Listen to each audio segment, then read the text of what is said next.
Louisville basketball fans were not happy with Jordan Nwora following the team's loss to Kentucky at the end of 2019.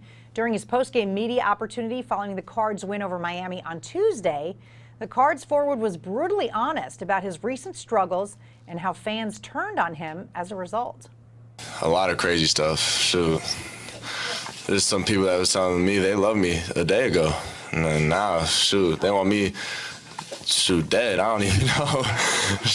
So I had somebody message me and say they wanted to kill me over a $15 bet.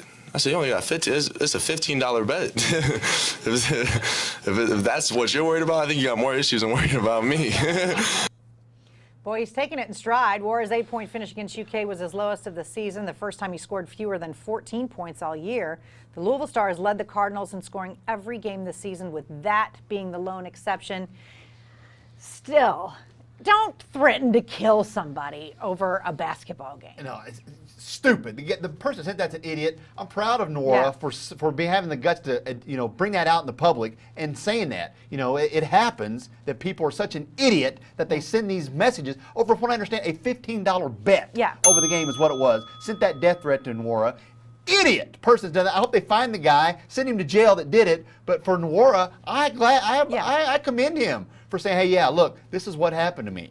You know? And he also is saying, listen, it wasn't my best game. Yeah. He's also taking that on himself. He's a mature guy. He's a mature guy. All right, turning to politics. In his first week on the job, new Kentucky Secretary of State Michael Adams is putting his main campaign issue at center stage.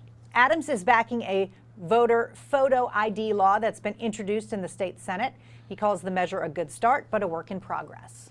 We need a photo ID to open a bank account, to enter the state capitol, to buy Sudafed. We should also need a photo ID to vote. Election law professor Joshua A. Douglas worked on Secretary Adams' transition team and has cautioned Adams about the problems a photo ID law would cause. Photo ID laws only prevent one kind of voter fraud: in-person impersonation. In fact, one study looked at over 1 billion ballots cast over 12 years and found only 31 possible instances of in-person impersonation. And then when digging down further, it showed that those weren't actually credible allegations. To make it easier to obtain an ID, the bill's co-sponsor says the $30 fee would be waived. The bill also reads that if you don't produce an ID at the poll, you can still cast a provisional ballot, and you'll have to appear in person at your county clerk's office by the Friday of election week with identification. Ryan, I'll be honest, I thought you had to have an Me ID too. to vote. I don't understand. I was going to ask you to explain to me. I thought you had to have photo ID I guess not. to be registered to vote to start with. Yeah, I guess you just go, oh, there's me right there. That's me. You don't have to show a photo. That's what I'm going to do next year. Hey, look, that's me. I'm Mary Jo Perino. Yeah. Let me vote here. I'm writing in Ryan Lemon for the, what are you, the sanitation guy? Surveyor. Surveyor, Jefferson County surveyor. Yes, that's what you are. Yeah, I forgot. Yeah. Now to our weekly feature on A Kentucky. What's the Beef? Brought to you by the Kentucky Beef Council. Senator Rand Paul is slamming the Trump administration following its classified briefing to Congress concerning the Iran conflict.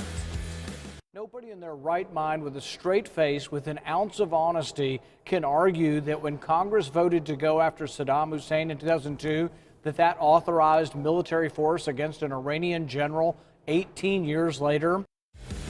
Meanwhile, the beef between Nick Sandmann and CNN has been settled. The family of the Covington Catholic High School student who claims the cable network unfairly smeared his name following an incident in Washington says a settlement has been reached, but terms have not been disclosed.